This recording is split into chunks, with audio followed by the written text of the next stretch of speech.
botei o carregador sim. E aí, Lu, vamos começar aqui? Pessoal, nosso live está começando agora. Estava até olhando aqui na minha página para avisar. Algumas pessoas estão perguntando, não estão conseguindo entrar na nossa página. Vou divulgar também. Vamos divulgar, né? Vamos divulgar aqui. Estamos começando.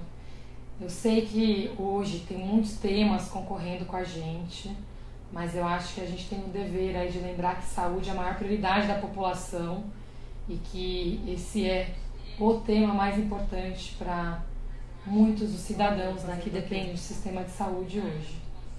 Sem dúvida, Paty. Eu acho que, apesar dos desafios, eu acho que, né, a gente está concorrendo sim com um tema bastante importante, mas, né, como você mesma mencionou, hoje saúde, infelizmente no Brasil, precisa ser mais olhada com mais atenção, ser tratada com mais prioridade, e acho que é um pouquinho disso que a gente vai falar, né? É isso mesmo, é isso mesmo. Você conseguiu compartilhar aqui? Vamos compartilhando aqui.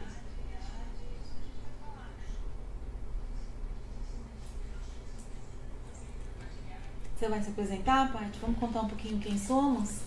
Vamos lá, então podemos começar já? Estamos com 40 e poucas pessoas, já dá para começar. Então vamos lá, gente, boa noite. Eu sou Patrícia Ellen da Silva, sou uma das cofundadoras do Agora. Também atuo, eu toco uma empresa hoje que trabalha com serviços de inovação em saúde para o governo, para o setor privado, para hospitais em geral, então tenho trabalhado muito com esse tema. Também sou professora de gestão pública, mas assim, o que me toca mesmo, o que me move a querer aprender cada vez mais saúde é acompanhar a realidade das pessoas que eu mais amo, assim, da minha família. Eu hoje tenho o privilégio de poder, né, escolher a saúde que eu quero ter acesso, mas tem muita gente da minha família que não tem. E tenho acompanhado assim, pessoas que estão na fila para cirurgias, com doenças crônicas, com câncer, e é dolorido ver o processo delas assim, e acompanhando um pouco dos dados, né, e vendo como que vai ser o futuro da nossa população que está envelhecendo tão rápido. Eu acho que a gente vai precisar encontrar soluções aí bastante inovadoras para lidar com essa questão, né? Sem dúvida. Bom, gente, boa noite, Paty, super bom estar aqui. Eu sou a Luciana Holtz, eu de formação sou psicóloga, na verdade sou psico-oncologista, tenho uma especialização em bioética e no meu dia a dia, né, hoje atuo como gestora, como presidente de uma ONG que chama Instituto Oncoguia. Então, né, o dia a dia é realmente acompanhar os inúmeros desafios, prioridades, né, acho que problemas que hoje um paciente com câncer enfrenta a partir do momento do diagnóstico, e muitas vezes esse problema começa lá atrás, né, quando ele tem que enfrentar uma falta de atendimento numa UBS, já com sintoma de um câncer, e a gente sabe hoje, né, Paty, o quanto receber o diagnóstico de um câncer, infelizmente, ainda assusta muito, fragiliza, preocupa. Então, né, acho que também como membro fundador do Agora, eu estou aqui junto com a Paty e com um grupo de pessoas preocupados e, né, acho que muito conectados para a gente conseguir construir um futuro melhor que precisa começar hoje. E acho que é disso que a gente vai falar um pouquinho, né, Paty? É isso aí. Obrigada de novo por ter aceitado o convite de estar aqui com a gente. Prazer. Um ponto que eu queria adicionar aqui é que a gente conversou muito e tem um peso de responsabilidade muito grande vir falar de saúde, né? É o tema mais importante para mais de 200 milhões de pessoas, né, do Brasil, e tem muita coisa para compartilhar. Então a gente pensou, olhou com muito cuidado, dados, checamos com vários especialistas, mesmo já tendo trabalhado bastante com saúde, né? Eu mesma trabalhei como consultora, esse projeto do Zika no governo federal, trabalhei com muitas cidades, estados, a Lu, médica, com essa experiência riquíssima. Ainda assim, eu acho que a gente tem que pensar e olhar com muito cuidado mesmo, né? Que dados que a gente olha, como é que a gente trata esse tema, realmente pensando na responsabilidade que é mover esse sistema de saúde numa direção boa para a população. E eu começo assim pensando nisso, até reconhecendo que é interessante esse paradoxo da saúde. É a maior prioridade, é um tema de muita insatisfação das pessoas, mas também é uma área que avançou muito no Brasil nos últimos 20 anos, né, Lu? Quando a gente olha as estatísticas, tem algumas coisas que dá pra gente se orgulhar. né? Então a gente olha desde 1990, se eu pego ali a foto em 1990, a cada 100 bebês que nasciam, 5 morriam. Né? A cada 100 mil bebês que nasciam, 104 mães morriam ao dar à luz. Né? A gente olha hoje esses dois exemplos, mortalidade infantil e mortalidade materna, elas reduziram muito. Né? Então, pensando nessas últimas 2 décadas, a mortalidade infantil reduziu 73% e a mortalidade materna reduziu 57%. Né? Então, são avanços. Outro tema que avançou muito foi a cobertura da saúde básica, que eu acho que foi uma das grandes vitórias também, né? A gente ter acesso a uma cobertura ainda tem muito que expandir, mas cresceu muito. Então, eu acho que olhar para isso é super importante. Ainda assim, apesar de todo esse avanço, nós temos sim muitos desafios. Né? Então, a gente pega alguns deles aqui. O primeiro, sem dúvida, a qualidade do sistema. Né? Eu dei meu exemplo pessoal, eu vejo, tem um tio agora que acabou de ser diagnosticado com câncer de próstata. Ele está há 3 meses nesse processo de entre a fila de um exame e de outro, até quando vão dar o acesso sinal verde para ele poder fazer o tratamento, né? Então ele passa de uma consulta para outra, fica um pouco perdido no sistema. Então estou acompanhando muito a dor deles e realmente é uma coisa que a gente precisa entender e melhorar. Então acho que essa questão da qualidade. Um outro ponto é o perfil demográfico da nossa população, né? Com esses avanços a gente está vivendo mais, o que é ótimo, mas a gente está envelhecendo muito rápido também. O crescimento vegetativo reduziu muito e a gente vai ter cada vez mais um país com mais idosos. E aí é uma pergunta que eu queria muito ouvir de você, né? Que é muito especialista nesse tema de doenças crônicas e tem acompanhado o envelhecimento da população. Qual tem sido esse impacto pra gente no dia a dia e se você acha que o Brasil está preparado para isso? Né? Paty, eu acho que o tema do envelhecimento preocupa muito, né? Primeiro que ele é um fator de risco aí pro surgimento do câncer, pra gente olhar até mesmo pro aumento das doenças crônicas. E, gente, eu acho que a gente tem que se preparar, né? Realmente daqui a pouquinho, daqui 7 anos, a gente tem 32 milhões de pessoas idosas. Em 2050, né, a cada 3, né? Tá falando da gente, né, Paty? Quase. A gente está falando de um Brasil realmente de cada 3 serão idosos. E aí eu acho que vale esse olhar muito cuidadoso. A gente está se preparando para isso, né? E eu acho que essa reflexão que a gente estava falando um pouquinho, uma coisa é o idoso saudável e a outra coisa é o idoso doente. E aí sim, né, uma carga gigantesca de pessoas idosas, com aumento das doenças crônicas.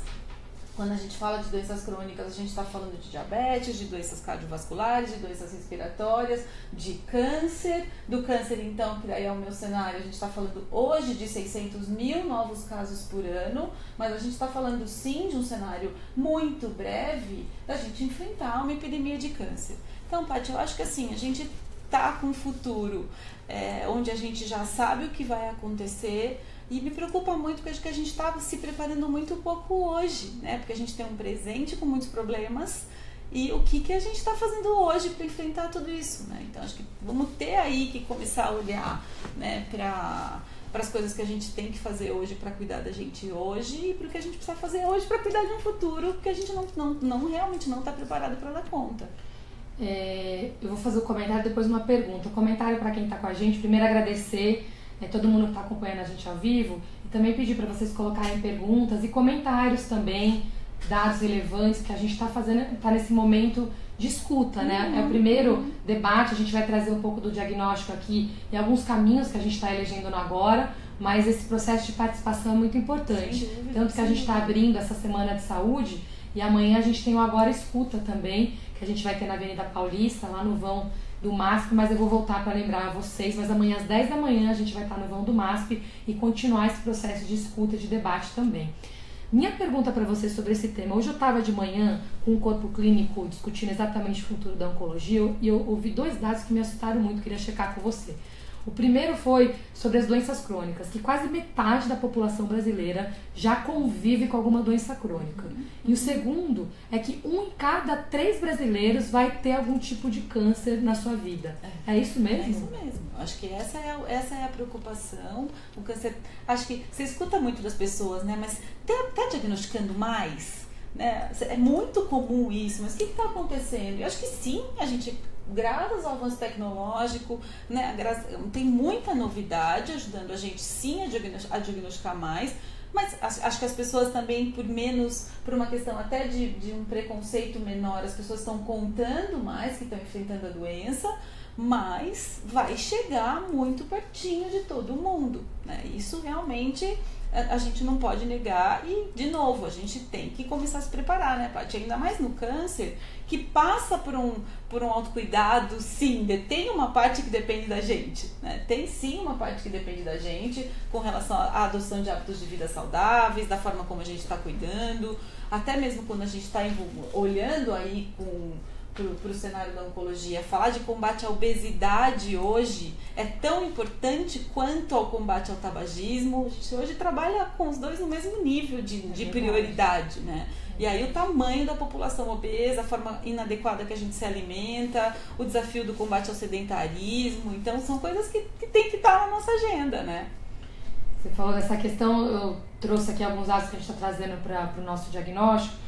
O primeiro é que, além das doenças crônicas, a gente tem um desafio no Brasil que a gente fala da tripla carga de doenças, né? Que nós temos as doenças crônicas, mas nós ainda temos um quadro de incidência muito grande de doenças infecciosas e os maiores índices mundiais de causas externas, né? Então, para ficar claro, gente, porque eu acho que essa linguagem da saúde a gente vai precisar desenvolver para trabalhar juntos na agenda, as doenças crônicas, né, são todas essas doenças que a gente trabalha, que não necessariamente tem cura, que a gente tem que conviver com ela, como o quadro de diabetes, por exemplo. Né? A parte que eu comentei agora, das doenças infecciosas, são doenças transmissíveis, como a gente está sofrendo agora o surto da febre amarela. Né? E a gente está numa semana muito simbólica, porque a gente está começando e teve até que antecipar a campanha de vacinação contra a febre amarela. Então isso é um exemplo, começa amanhã, inclusive, para lembrar, acho que um ponto super importante para a gente lembrar de ir vacinar, vale a pena pegar fila sim, porque a gente tem essa responsabilidade, né? O Agora está trabalhando com o mote que sim, a saúde é o dever do Estado, mas também é o dever do cidadão, e esse trabalho de cuidar da gente é muito importante, então lembrar que a gente tem que fazer a nossa parte e tomar cuidado.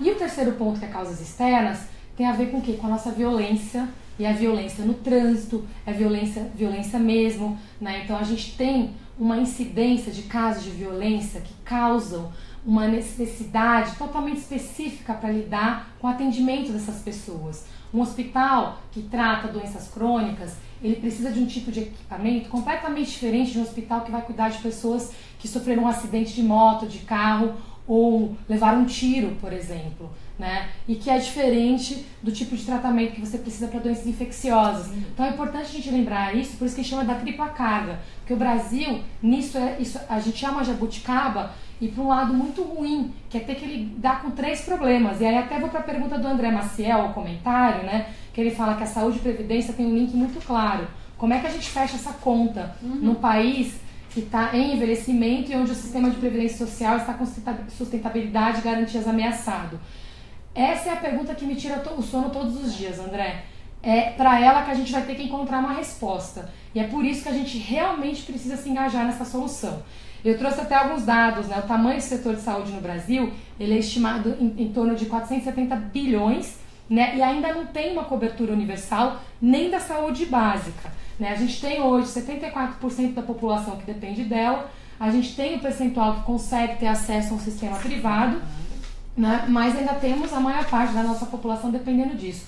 Mas nós temos alguns indicativos de que é possível sim a gente gastar melhor. Algumas pessoas comentaram como é que a gente garante uma maior transparência e ética para a gente ter esse repasse de recursos, né? Como é que a gente combate a corrupção na saúde, sem dúvida é um dos caminhos. O outro é uma melhor gestão, né? Então a gente está falando aqui, comparando até com outros países, a gente gasta hoje cerca de 9% do nosso PIB na saúde. É um gasto que está em linha com a média da Organização Mundial da Saúde.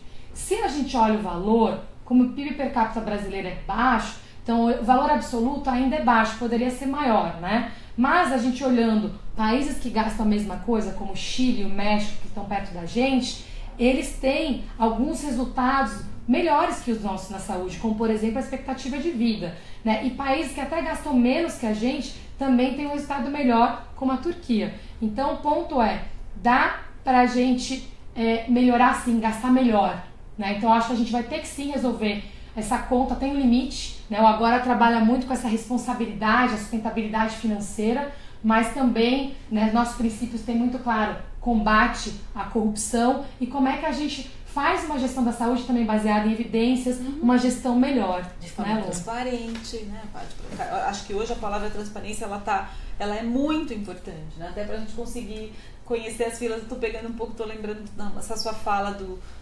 seu tio hoje, né, que tá perdido no sistema. A falta hoje de transparência, ela geralmente atrapalha até mesmo na dificuldade de garantir um diagnóstico precoce. Você entra num sistema onde você não sabe em que lugar da fila você tá, você não sabe qual é o próximo passo, você não sabe quanto tempo você vai ficar esperando.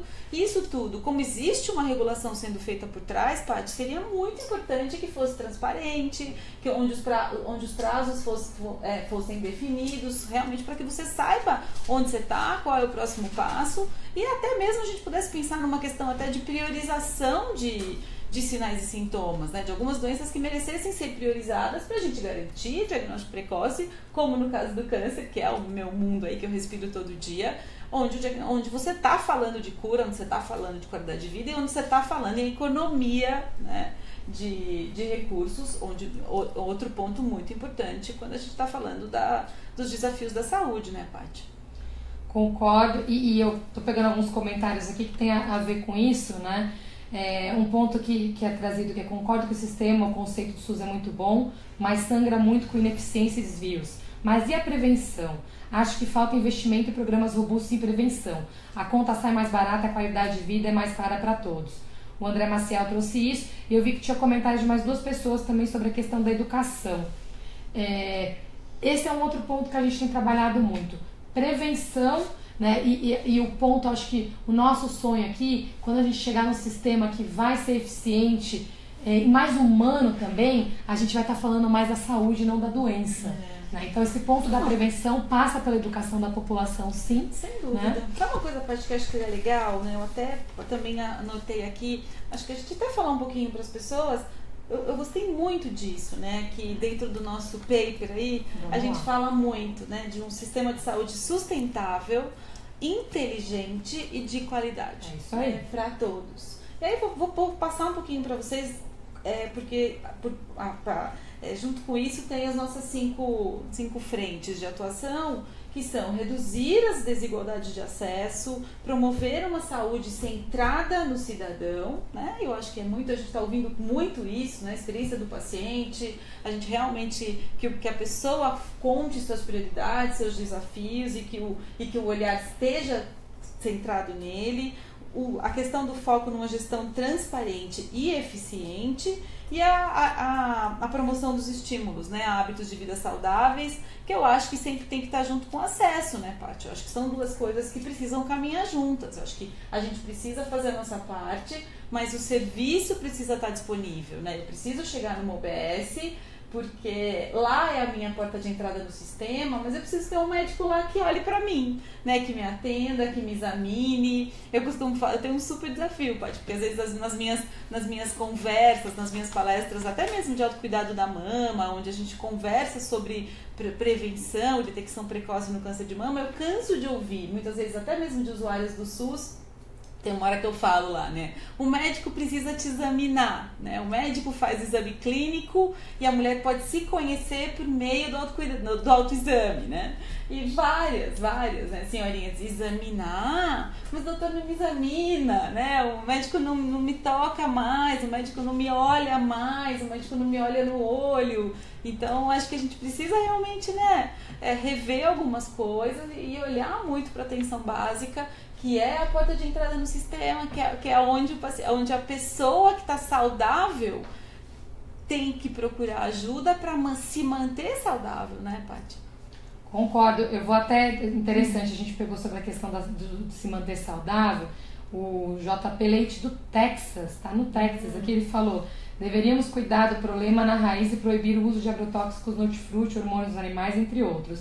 É um ponto super importante. Quando a gente fala de saúde, né, no ponto de vista da prevenção, começa assim na alimentação, nos hábitos saudáveis, né? E tem algumas coisas que a gente melhorou muito no Brasil e algumas coisas que a gente não está tão bem assim no que diz respeito à prevenção, né? Um dos pontos que a gente, por exemplo, evoluiu positivamente nos fatores de risco é a parte do fumo, né? Então, o percentual de fumantes no Brasil reduziu drasticamente. O consumo regular de vegetais aumentou. Que a qualidade do alimento poderia ser melhor? Sem dúvida, JP. A prática de exercício também aumentou. Mas tem algumas coisas que pioraram, né? O consumo excessivo de álcool, a hipertensão e a obesidade, como você estava falando, Lu. Então, eu acho que esse entendimento dos fatores de riscos e trabalhar a prevenção de uma forma mais integrada e sistêmica é fundamental e começa, sem dúvida, na questão da alimentação. A gente agora está tentando trazer uma visão bastante inovadora para a saúde e ela vai passar, sim, pelo nosso papel como cidadãos, no autocuidado, também no cuidado das pessoas que estão sob nossa responsabilidade, aleitamento materno, como é que a gente cuida do nascimento das nossas crianças, né? A incidência de cesáreas é um outro tema que a gente tem discutido bastante. E aí, obviamente, questões que afetam os nossos hábitos de uma forma mais ampla, como essa questão do alimento também. Um ponto que foi trazido que é a responsabilidade dos cidadãos é a questão da participação social. E esse entra junto também. Voltando um pouquinho na questão dos gastos, o Marcos Moraes falou um pouco da questão do desvio, né? Que 9% de gasto, 3% são desviados. Me passa, Marcos, se você puder colocar a fonte aqui, que essa informação do número dos desvios é uma questão que a gente tem tentado verificar. Seria super legal se eu tivesse a fonte também, porque eu vi algumas fontes com informações bem divergentes. Mas, além do desvio, que eu acho que esse é um ponto fundamental, e como a Lu falou dos nossos 3 pilares, a gente trabalha tanto no pilar de sustentabilidade como no pilar de qualidade, um compromisso inegociável com a transparência e com a ética na saúde. Isso, assim, entrevistando médicos, entrevistando corpo clínicos, enfermeiros, todo mundo fala, a gente precisa trabalhar e discutir isso, né? Eu entrevistei 60 médicos no trabalho de oncologia, eles falaram, às vezes eu fiz um juramento do código, né, ético de conduta dos médicos, porque eu entendi, é um momento muito importante, né? E eles falam, a gente tem que respeitar isso, né? E os médicos, as enfermeiras, eles sentem muito, o profissional de saúde, ele é muito apegado a esse código. Então, acho que a gente tem que trazer ele e viver ele na gestão também. Mas tem um lado da gestão que passa por eficiência. Alguns exemplos, para mim, que chamam muita atenção, que são muito importantes. É a nossa rede hospitalar no Brasil. Em primeiro lugar, a gente é muito hospitalocêntrico, né? A saúde começa muito antes do hospital. A gente tem que resolver a questão... tudo não depende só do hospital, né? Como se a saúde fosse centrada no hospital. A saúde é centrada no paciente, né? Então, acho que esse ponto é na pessoa, no cidadão. Então, começa por uma cidade com ambiente saudável, a gente vai para o saneamento básico, depois a gente vai levar a saúde para onde o cidadão está, qual que é a responsabilidade do cidadão nesse processo e como é que a gente faz aí sim uma gestão melhor do sistema de saúde.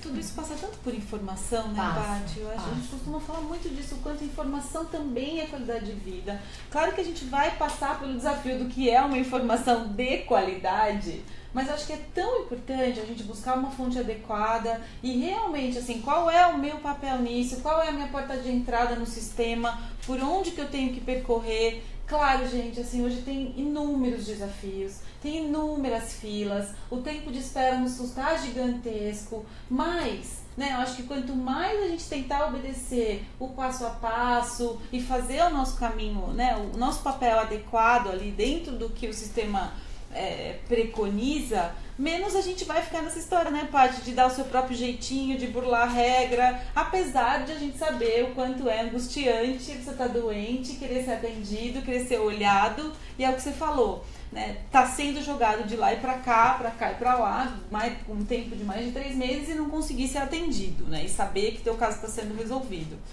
E aí, voltar na questão da estrutura e da gestão, a gente entender esse sistema para a gente poder cobrar também é muito importante, né? Eu estava olhando a questão a gente tem o governo federal, os estados, os municípios, cada um com responsabilidade por uma parte do sistema de saúde. Mas é difícil de integrar o todo lá na realidade do cidadão. E por essa questão a gente acaba fazendo divisões que não são ótimas, né?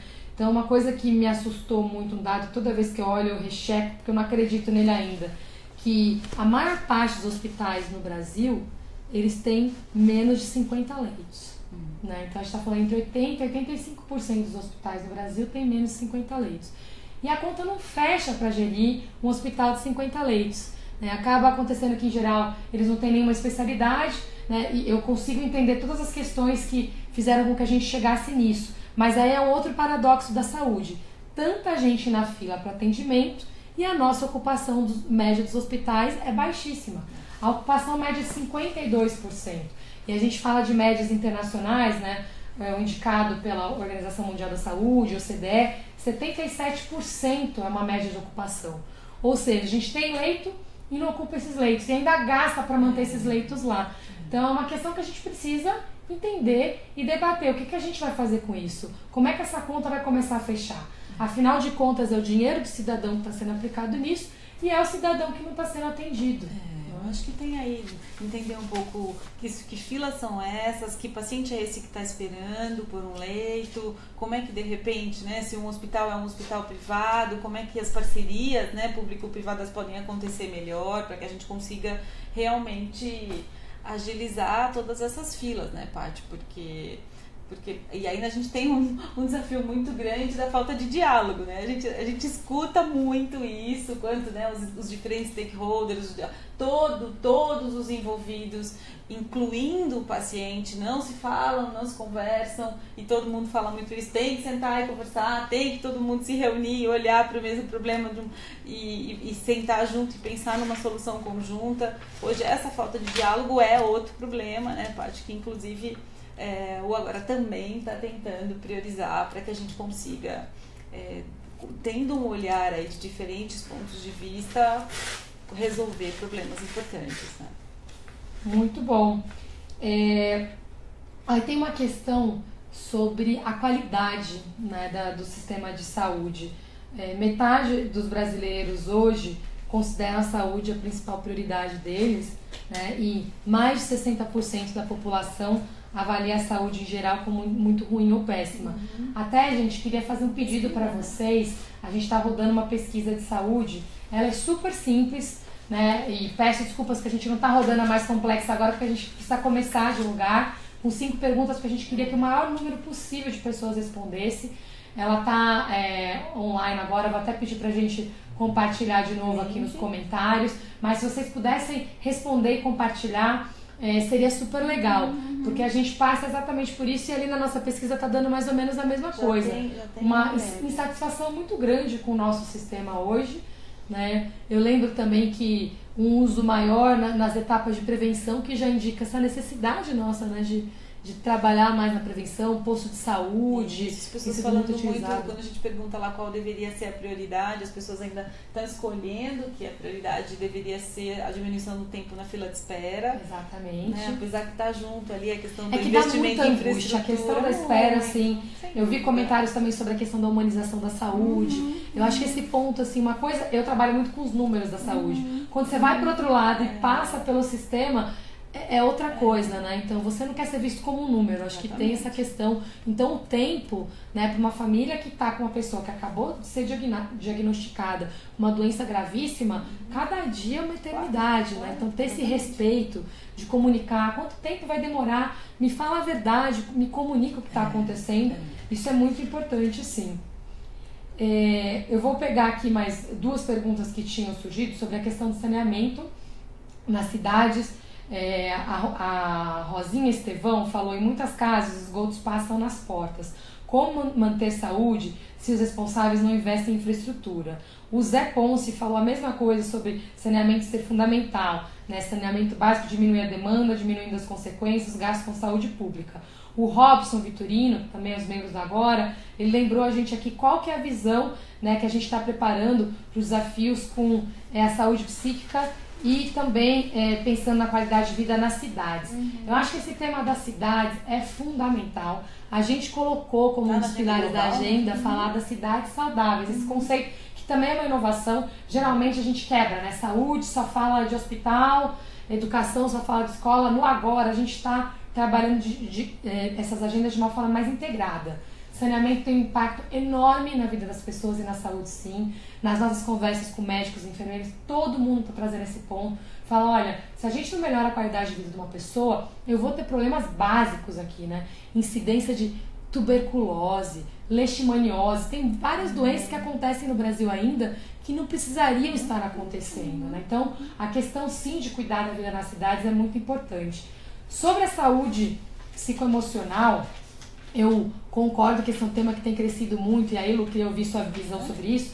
Eu tenho vivido, porque eu dou aula, eu sou professora, e eu estou trabalhando cada vez mais com esse tema, né, com líderes.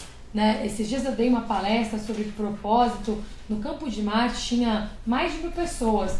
E eu mesma, pessoalmente, tive um quadro há 10 anos atrás de crise do pânico, consegui tratar de uma forma diferente, sem medicamento, né? Tive acesso a tratamentos assim, naturais, meditação, mas foi um processo que envolve tudo, emprego, né? A vida em família.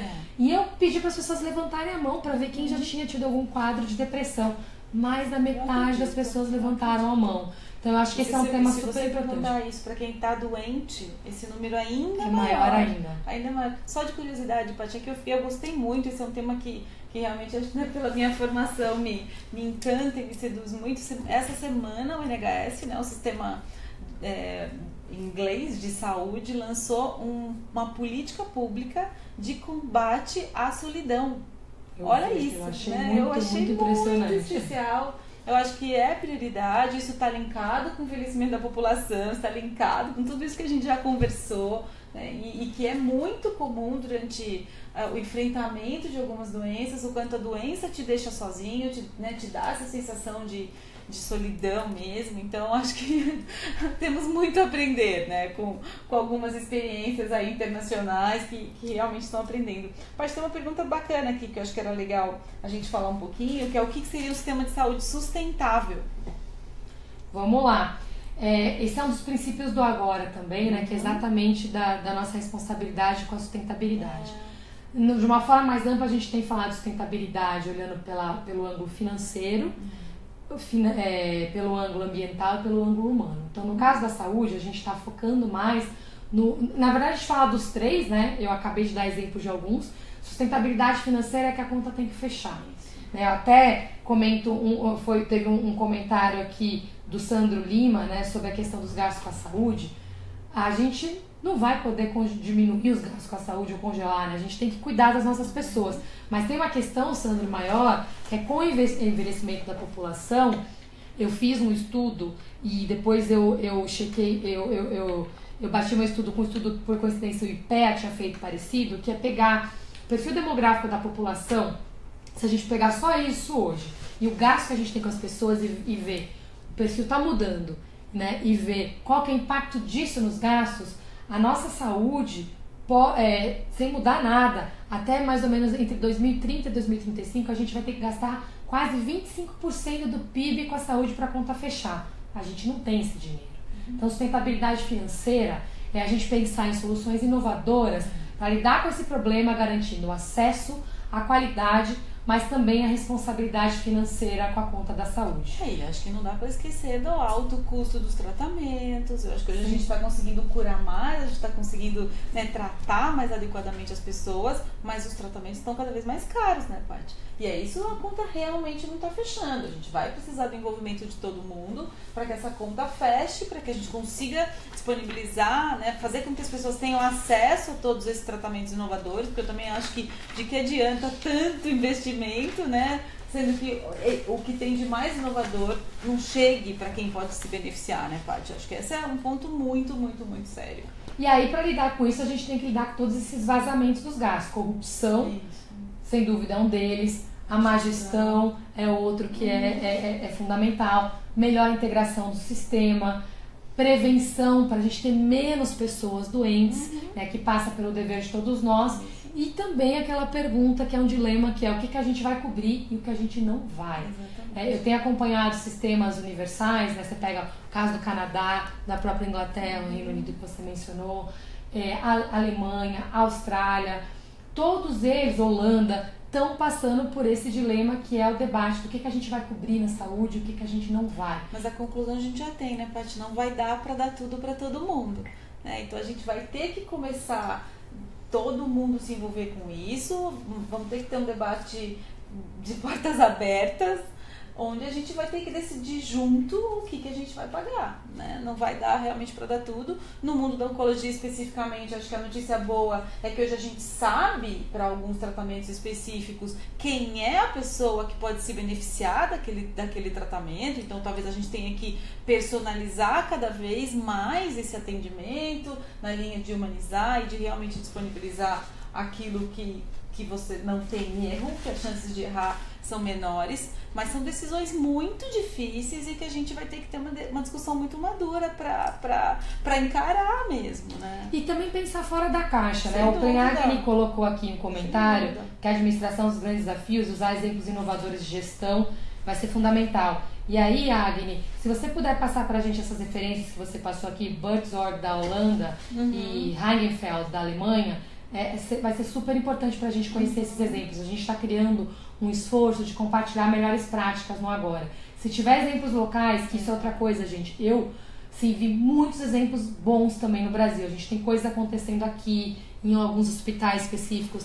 Tem clínicas da família, UBSs incríveis em algumas regiões, varia muito. Então a gente está nesse esforço de buscar as melhores práticas. Mesmo no cenário da oncologia, Paty, a gente tem que falar sim, né, da conquista que foi a vacina para o HPV. A gente tem que falar sim de um programa grande de radioterapia que hoje o Ministério da Saúde está super envolvido para ampliar a disponibilização do acesso à radioterapia no Brasil. Tem coisas, né, boas acontecendo. Claro que acho que os problemas são tantos que fica parecendo que não tem nada de bom acontecendo. Precisamos sim de mais atenção para o câncer e para a saúde de maneira geral no Brasil, não só para quem está doente, mas para quem está saudável, para a gente conseguir trabalhar, né, de uma maneira mais planejada e com ações efetivas. Então, inúmeros desafios aí, mas que a gente precisa da participação de todo mundo. E aí eu vou puxar um pouco a sardinha para o meu lado aqui, que é meu trabalho com inovação e tecnologia em saúde, né? Que o Agni falou dos modelos inovadores, tem muita coisa que dá pra gente fazer. Uma das coisas que ainda me impressiona aqui no nosso sistema, e aí eu vou dar a visão pessoal, que agora a gente não fechou nossa visão sobre isso, é atendimento remoto, né? É levar a assistência onde as pessoas estão. Então você pega, por exemplo, telemedicina, que está sendo super utilizado no mundo inteiro. A nossa saúde, ela avançou muito, mas ela ainda foca nos grandes centros urbanos. Então, o médico, a gente não consegue hoje levar um sistema de teleatendimento remoto, porque não pode, né? Tem que ter um médico de um lado e outro do outro. É a única forma que funciona na lei. Então, assim, para provocar a gente mesmo. Eu hoje, quando eu tenho acesso ao sistema privado, a gente tem aquele médico que manda um WhatsApp, fala para onde a gente tem que ir. Todo mundo tinha que ter direito a isso. Por que os cidadãos não podem ter direito a receber uma informação, uma dica de onde ir por WhatsApp? Por que a gente não pode ter acesso a uma chamada de triagem por teleatendimento? Claro, então tem algumas coisas que a gente tem que questionar. A gente tinha que ter um site super organizado, né, para as pessoas ali perguntar, tem uma dúvida de saúde, já tem um chatbot, já tem que ter respostas para as pessoas com a conveniência que todo mundo merece, com um custo muito mais reduzido e que obviamente não prejudique a atuação do médico, que vai poder ter tempo para fazer o trabalho dele, né? Então acho que focar nessa prevenção e ter uma única porta de entrada para as pessoas vai ser fundamental e criar novos modelos inovadores de atendimento. O último ponto que eu ia falar de tecnologia é integrar os dados. Né? Assim, eu fico triste de ver, a gente não tem uma forma de ver a informação do paciente toda no mesmo lugar. Ele vai num lugar, tem um histórico dele, ele vai no outro, é um outro histórico. O médico tem que começar do zero, né? A gente precisa de um prontuário eletrônico integrado. Sabe, Paty, talvez um recado importante. Eu acho que a gente precisa se conscientizar que o dado é nosso. É isso, ótimo. Eu acho que a hora que o paciente, que a gente entender que tudo que está ali é meu, né? É meu dado. Talvez a gente comece a cuidar dele com mais responsabilidade. Acho que a gente vai ter que começar até a batalhar para que ele esteja... É meu, então ele precisa estar acessível para mim e eu tenho que conseguir ir e vir com ele, né, Paty? Porque é isso, eu vou para um médico, o que está no outro médico eu não consigo levar, porque eu também não tenho meu prontuário acessível. Então, gente, eu acho que esse é o grande recado, né? O nosso dado de saúde de doença, mais especificamente de doença, é nosso, né, Paty? É isso aí. Gente, a gente vai começar a fechar aqui daqui a pouco, né? Tá super legal o nosso papo, mas eu queria, para começar a fechar, a gente tá então trabalhando as prioridades para a gente aqui no Agora em Saúde é esse trabalho do sistema de saúde sustentável, inteligente, de qualidade para todos. Né? Um dos nossos principais pilares é reduzir as desigualdades no acesso à saúde. A gente falou que o acesso avançou muito, falta ainda bastante para garantir um acesso universal. Tem um ponto que eu queria destacar, que ele também varia muito com relação à geografia, à raça e à classe social. Isso tem que mudar, é uma agenda central. Outro ponto, o centro da saúde não é o hospital, é o paciente. Então a gente passa por um pilar que é promover a saúde centrada no paciente por meio de sistemas mais ágeis e abertos à inovação e tecnologia. O nosso terceiro pilar é uma gestão mais transparente e 100% comprometida com a ética. Né? O sistema de saúde ele não pode ter corrupção. Se tem um lugar, corrupção já é inaceitável, mas não dá para brincar com a vida das pessoas, e aqui a gente vai ser muito forte nesse ponto. Um outro pilar, ainda junto desse bloco, mas que a gente está separando como pilar, a parte da gestão eficiente do sistema. A conta tem que fechar sim e dá para usar melhor nossos recursos. Eu dei o exemplo dos leitos, eu nem cheguei no ponto dos nossos médicos. A gente precisa de mais médicos, a gente precisa de médicos generalistas, a gente precisa voltar para aquele conceito do médico da família. Então tem muita coisa que dá para fazer aí. O nosso quinto pilar, e muita gente aqui trouxe hoje, é promover mais prevenção e estímulo a hábitos saudáveis e também a gente ter uma participação ativa da população no cuidado com a sua saúde, também a participação na gestão do sistema de saúde brasileiro. Então tem muita coisa para fazer, a gente só não pode esquecer de reconhecer os avanços, né? A gente teve muita coisa boa que aconteceu, tem muitos exemplos bons, a gente pensa aí nesse sonho, qual que é a nossa próxima onda de inovação no SUS, né? Qual que é a nossa próxima onda de inovação para levar a saúde onde os cidadãos estão. A saúde é um dever do Estado, mas é um dever nosso também cuidar da nossa saúde. Então, em linhas gerais, esse é o caminho que a gente está seguindo. A gente começou a elencar propostas e práticas específicas em cada um desses blocos. Então, as ideias de vocês, de propostas, de fontes de informação e de referências, igual vocês começaram a mencionar aqui, é super importante. Aí, eu vou deixar a Lu fechar a parte dela, eu queria fechar com um convite para vocês amanhã. Não, Paty, eu acho que deu para falar um pouquinho de todos os inúmeros desafios que hoje a saúde enfrenta no Brasil. E eu acho que fica aqui o convite realmente, né, para que vocês fiquem mais pertinho do agora, a participação de todos nós aqui no nosso pedacinho, que é um envolvimento maior com a saúde, ela precisa ser real, a gente precisa estar mais informado, mais ativo e lembrar que acho que o nosso papel com relação à própria saúde, ele é muito importante, a gente precisa ser sim. E aí o meu convite, gente, é para a gente continuar nosso trabalho amanhã. Tá? Então tem um momento importante, a gente está o Agora está lançando essas semanas temáticas. Essa é a semana da saúde. Amanhã a gente tem o Agora Escuta da Saúde, que é um formato muito importante para a gente, vai ser presencial. Todo mundo fala, a gente tem que equilibrar o presencial, o online, para dar direito para muita gente participar, né? Teve gente até no Texas, brasileiro no Texas participando hoje.